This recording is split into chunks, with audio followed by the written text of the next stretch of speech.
안녕하세요. 편안한 말씀 직당의 장인성 목사입니다. 살다 보면은 새롭게 시작하고 싶을 때가 있습니다. 일도 새롭게 하고 싶고, 사역도 새로운 마음으로 하고 싶고, 또 하루도 새롭게 출발하고 싶습니다. 아니, 인생을 새롭게 살고 싶을 때가 있지 않습니까? 새 마음으로 해보고 싶다. 근데 문제는 뭐냐면, 새롭게 하는 게 도대체 뭘까? 어떻게 새롭게 시작하고 출발할 것인가? 그 부분에 대해서 오늘 좀 말씀드리려고 합니다. 하나님께서 저를 인도하신 모습이 있었습니다.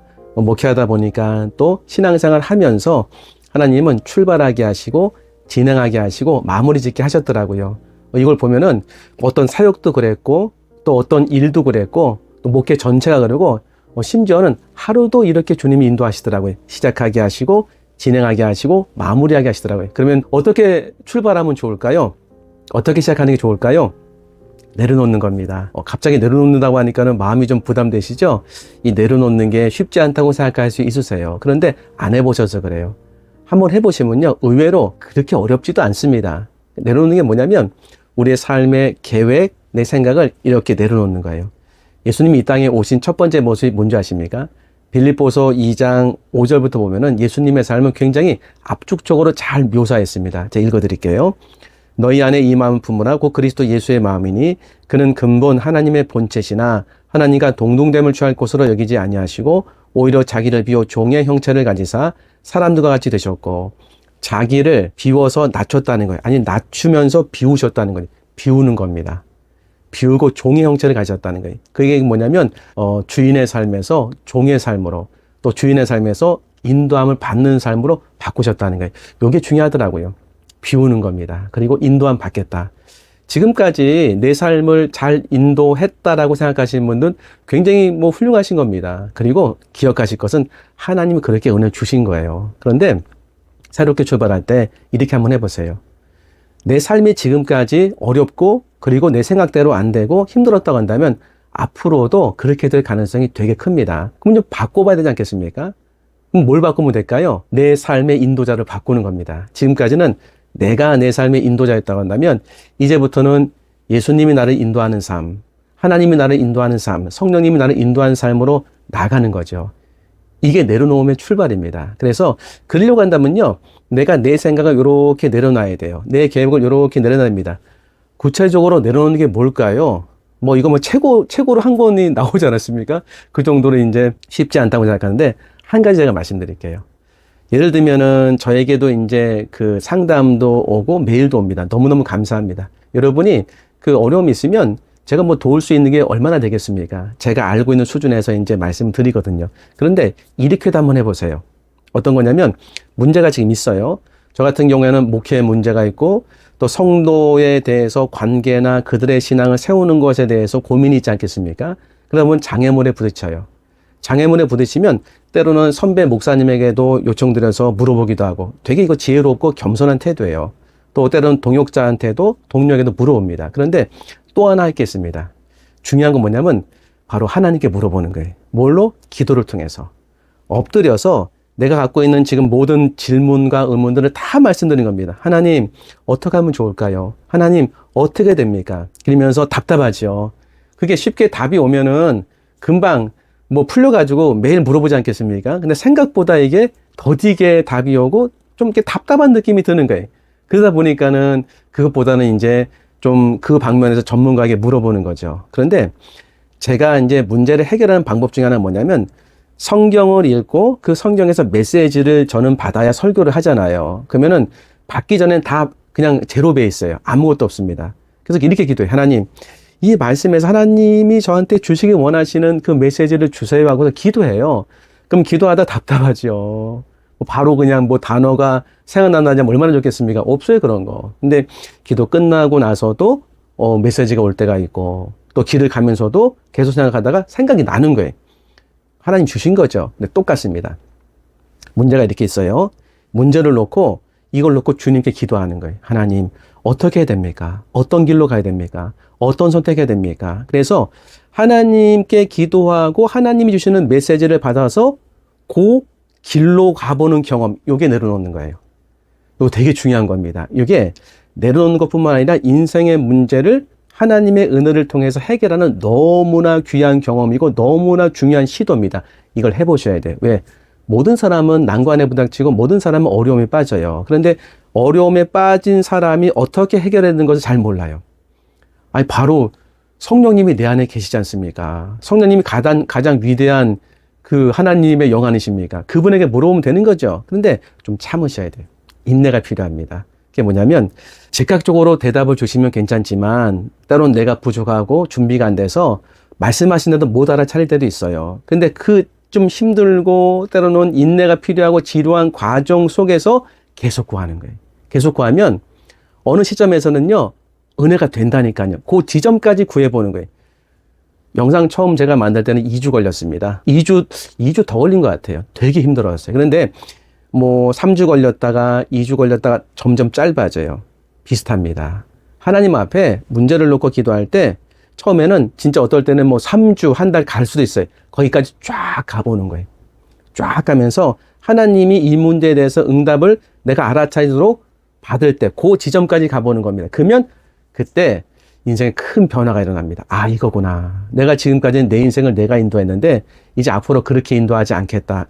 내가 가지 않겠다. 하나님의 인도함 받겠다. 그때 내려놓게 되는 거예요. 우리가 생각보다요, 뭐 존귀한 존재 아닙니다. 왜?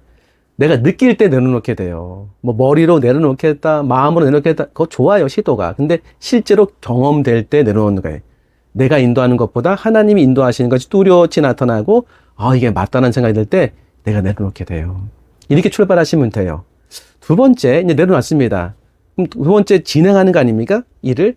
뭐 사역을 진행하고 또 하루를 이렇게 진행하면서 사는 거죠. 동행하심이에요. 어떻게 동행하면 좋을까요? 한번 생각해 보세요. 오늘 성경이 이렇게 얘기하고 있습니다.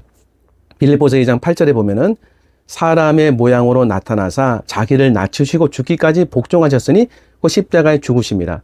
예수님은 내려놓으시고 다 비우신 다음에 종의 형체를 가지고 사람들처럼 되셨다는 거예요.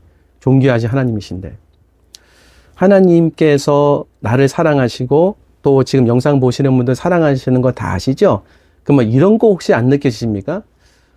두려우신 하나님, 또 나를 굳세게 만드신 하나님, 하나님 경외하라, 하나님 두려워하라, 하나님에 대해서 이제 회개하라.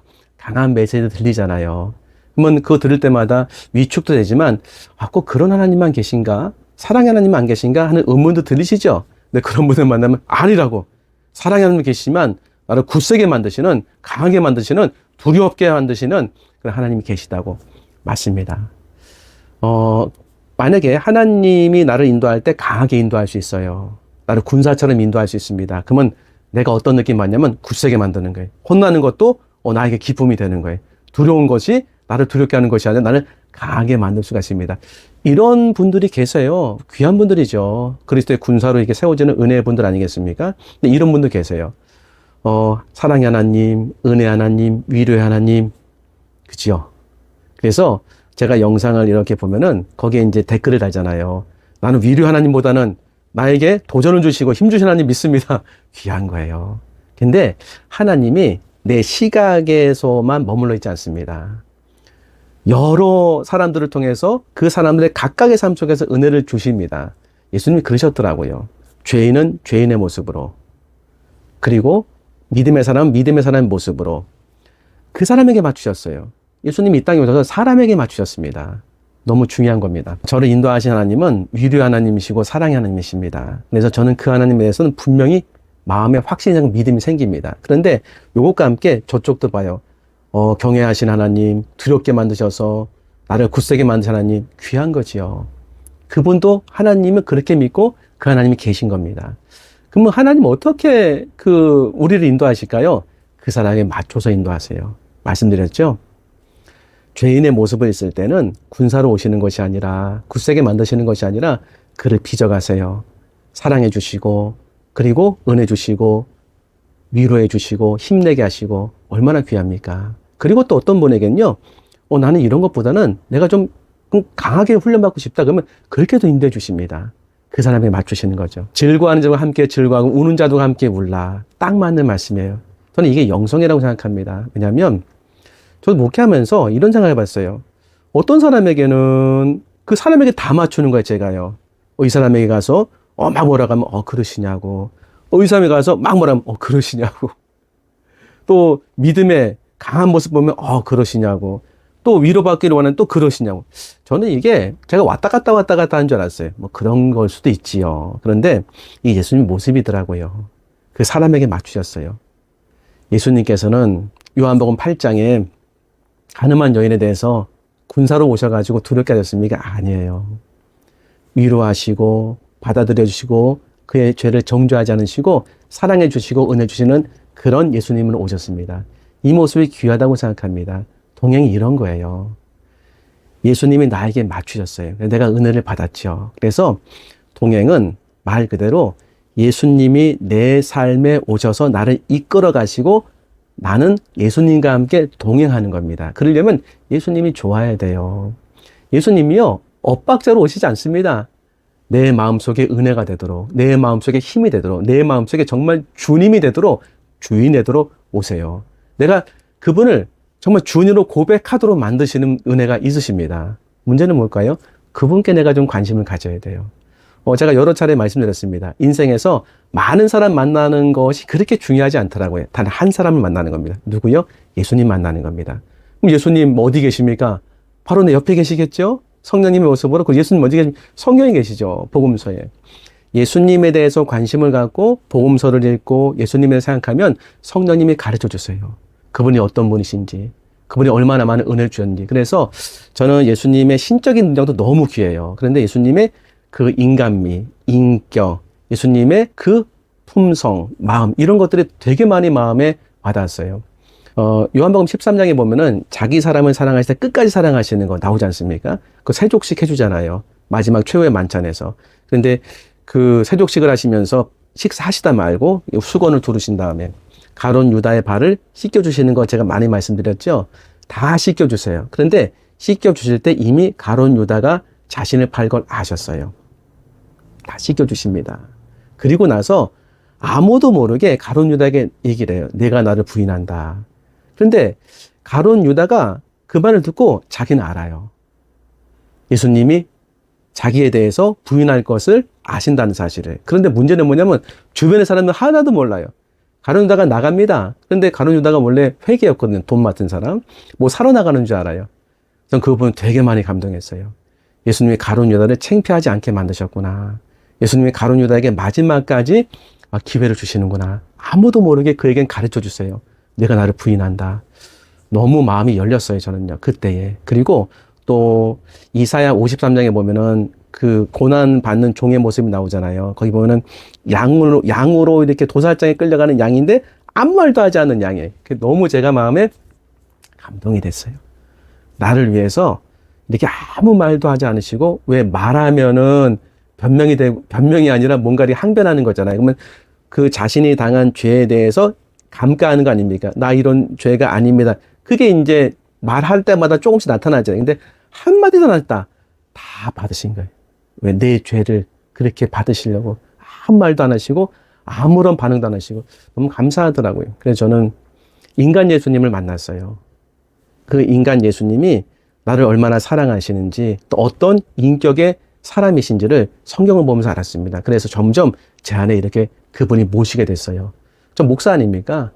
목사인데도요, 예수님이 저 변두리에 계셨었어요. 영접은 했죠. 근데 변두리에 계세요. 변두리에 계시다가 점점 예수님이 더 좋아지는 거예요. 그분을 말씀을 읽게 되고 또 기도하다 보면 점점 좋아져요.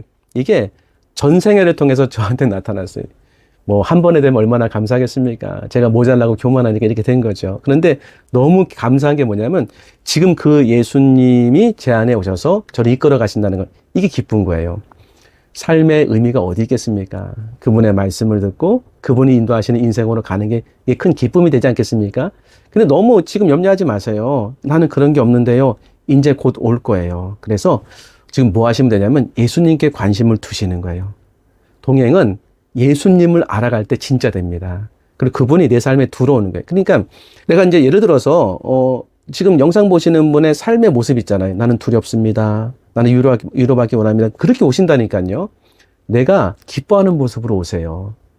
예수님이 좋아지지 않으면 사랑할 수가 없습니다. 예수님이 사랑이 되어지면요, 그냥 하지 말라고 해도 동행하게 돼 있어요. 그 은혜를 주시더라고요. 그래서 마음을 다 여세요. 예수님은 나를 두렵게 하시는 분이 아닙니다. 내 인생을 어렵게 하시는 분은 절대 아니십니다. 내 인생을 새롭게 하시고 내 인생에 오셔서 나를 정말로 꽃피워주게 만드시고 내 삶에 하나님의 계획과 예정을 다 나타나도록 은혜 주시는 분이 예수님이세요. 그분이 관심이 드는 건 너무 중요합니다. 마지막 세 번째, 어떻게 내가 새롭게 출발하고 새롭게 일을 시작하고 새롭게 하루를 살아갈 수 있을까? 시작하는 거 내려놓음, 지나야 하는 거 동행하심. 마지막은요, 충성입니다. 충성. 오늘 빌립보서 보면은 8절에 사람의 모양으로 나타나사 자기를 낮추시고 죽기까지 복종하셨으니 그 십자가의 죽으심이라. 충성이죠. 누구한테 충성한 겁니까? 하나님께 충성하신 거예요. 사실 충성이라는 그런 말이 우리에게 아마 익숙하진 않을 거예요. 단어는 익숙하죠. 하지만 그 삶은 익숙하지 않습니다. 우리는 충성이라는 단어보다는 내 개별적인 삶을 살기를 원하는 마음이 되게 강합니다. 그런데 하나님이 은혜를 주시면 어떤 일이 벌어지냐면 어떤 일을 할 때 성실하게 하게 돼요. 그게 하나님 은혜입니다. 뭐 사역을 하든지 교회학교 교사라든지 아니면 구제하든지 또 예배를 드든지 되게 성실하게 하게 돼요. 그런데 그 성실이 부딪힐 때가 있어요. 기분 나쁠 때, 내 감정이 안 좋을 때, 그리고 나를 힘들게 할 때 그 성실은 무너질 수 있습니다. 내가 예배 안 드리는 거예요. 사역 안 하는 겁니다. 뭐 사역 그냥 내려놔 버리는 거죠. 그런데 충성은요, 여기에서 그거를 전진하는 거예요. 사람의 그릇 있지 않습니까? 하나님 맡기실 때. 그 사람에게 얼마나 많이 맡기실까를 뭘로 알 수 있냐면 그 사람의 충성을 보면 알 수 있어요.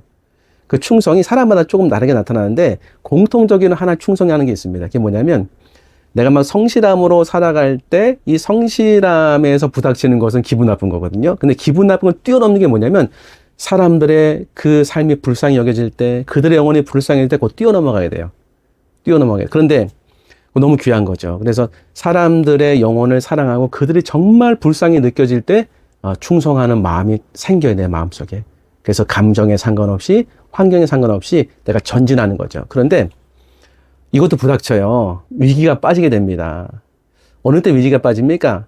함께 동행했던 사람들이 나를 힘들게 하고 어려울 때, 그러니까 결국에는 사람이 힘들게 할 때가 많이 있어요. 그때 충성에서는요, 마지막 모습이 나타나는 것 같아요. 예수님을 보면 알 수 있습니다. 예수님이 십자가를 지시고 하나님께 충성하셨잖아요. 마지막까지 쫙 가죠, 이렇게. 십자가를 갈 때까지. 근데 뭐가 힘드셨을까요? 못에 찔리는 거, 그거 뭐 안 찔려봐서 모르겠지만 이거 아프셨을 거예요. 창에 찔리는 거 아프셨을 거예요. 그런데 저는 그렇게 생각합니다. 그것도 아프셨을 거예요. 근데 제일 아픈 거는 그게 아니었을 가능성이 커요. 자기와 함께 3년 동안 다녔던 베드로의 부인, 모든 제자의 부인, 모든 제자의 도망감, 모든 제자의 사라짐, 이런 것들 아니었을까? 어떻게 목사님 확신하냐고요? 안 겪어보셨습니까? 정말 친하게 지내던 사람, 그리고 정말 가까운 사람이 나를 배신했을 때 제일 힘들지 않으십니까? 제일 신뢰했던 사람이 나에게 등을 돌릴 때, 그 중에 한 사람이 배우자죠. 그 중에 한 사람이 뭐 자녀도 될 수 있고, 그 중에 한 사람이 동역자도 될 수 있습니다. 등을 돌렸을 때, 그 배신이 가장 아픈 거예요. 예수님이 그걸 겪으셨어요. 그리고 예를 들어서, 이러면 안 되는데, 혹시 이제 부부로 이제 살다가 배우자가 이제 또 외도를 할 수도 있잖아요. 그때 딱 그 느낌 드는 거예요. 배신당한 느낌. 그리고 정말로 치욕적인 느낌, 특별히 배신의 느낌. 제가 그것에 대해서 살라 말라 그거 말씀드리는 거 아니에요. 그때 예수님의 그 십자가 사역의 마지막 단계를 겪으시는 거예요. 사역할 때 그런 게 나타나요. 사역하는 사람들이 나를 같이 이렇게 사역했는데 그들이 등을 돌리고 배신하는 거예요. 그때 놀랍도록 저 같은 경우에는 예수님이 느껴졌어요. 아, 예수님이 이러셨구나. 예수님 이렇게 아프셨구나. 예수님 이렇게 어려우셨구나. 그게 정말 가슴에 고통이었구나. 근데 놀라운 건 뭐냐면 그게 느껴지니까 전진이 되는 거예요. 극복이 되는 거예요. 아, 그래. 예수님이 이렇게 가셨는데 나도 갈 수 있어. 아니, 나도 가야 돼. 예수님이 당하신 고통, 이 은혜 내가 지금 받고 있거든요. 일어나서 가게 되더라니까요. 그래서 결론이 됐어요. 결말을 맺으니까 열매가 생기더라고요. 이게 마무리입니다. 이게 열매 맺는 겁니다. 모든 사역에 방해가 있어요. 모든 진행의 마무리를 이렇게 회방시키려는 그런 악한 영의 공격이 있을 수 있습니다. 그때 제일 힘든 게 뭐냐면 배신의 아픔이에요. 오늘 영상 보시는 분들 가운데서 이 영상을 듣게 하시는 이유가 뭐냐면 이 부분이 될 가능성이 큽니다. 너무 배신의 느낌과 아픔과 그 고통이 있는 거예요. 가정이나 사역에. 그때 예수님이 당하신 것을 겪으시는 거예요. 그 마음 받으시면 사람에게 충성하지 않지만 예수님께 충성하는 마음이 생겨서 인생을 살아가게 됩니다. 이게 십자가의 길을 가는 놀라운 은혜더라고요. 예수님이 오늘 그래서 이 영상 보게 했습니다. 정리해 보겠습니다. 우리가 하루를 어떻게 출발할 것인가? 아니, 새롭게 인생을 어떻게 살 것인가? 아니, 내가 일을 시작할 때, 살기 시작할 때 이제 어떻게 할 것인가? 그냥 하지 마시고 한번 생각해 보세요. 저를 이끌었던 하나님은요, 출발하게 하시고, 그리고 진행하게 하시고, 마무리 짓게 하시는 은혜가 있었습니다. 출발은 내려놓습니다. 다 내려놓고, 언제 내려놓을 수 있나? 문제가 생겼을 때. 기회입니다, 기회. 뭐 물어보는 거 좋지만 그걸 갖고서 계속 성령님에게 간구하고 기도하면요, 하나님 길을 열어주세요. 그때 그 길을 열어주시는 걸 통해서 내 인생에 내려놓는 은혜를 받게 돼요. 다른 말로 하면 인도함을 받기 시작하는 거예요. 그래서 두 번째 어떻게 진행할 것인가? 동행하심. 주님과 동행할 때 주님은 나에게 맞추셨어요. 너무 감사하죠? 그래서 내 안에 들어오게 되시는 거예요. 내가 좋아하게 되고 또 사랑하게 되고 또 존경하게 되는 겁니다. 나에게 맞추셨어요. 빌립보서 1장에서 사람들에게 맞추셨어요. 종의 형체를 가지셔서. 얼마나 겸손한 모습입니까? 그래서 내가 이걸 배우는 거예요. 내가 사람들에게 맞춰요, 이렇게. 이거는 이상한 게 아니라 예수님의 삶을 본받아가는 겁니다. 어떻게 마무리할 수 있을까요? 어떻게 열매를 맺을 수 있을까요? 충성은 성실보다 더 앞서가는 거다. 사람들의 영혼을 사랑할 때 더 진행하게 된다. 그런데 결국에는 마지막에 십자가에 나타난 방해가 있다. 그 방해에 가장 힘든 게 배신이었다. 가장 가까운 사람의 배신이었다. 그 배신을 당했을 때 예수님을 생각나게 하신다, 성령님은. 그래서 그 은혜를 받고 일어서게 하신다. 여기까지 보셨다고 한다면요, 이제 예수님과 동행하라고 말씀하시는 겁니다. 그리고 배신의 아픔을 느꼈으면 예수님을 생각하고 예수님을 통해서 다시 일어설 수 있도록 하나님 은혜 주신다는 겁니다. 긴 영상 시청해주셔서 감사합니다. 다음번에 더 좋은 영상으로 인사 올리겠습니다. 구독도 부탁드리겠습니다. 감사합니다.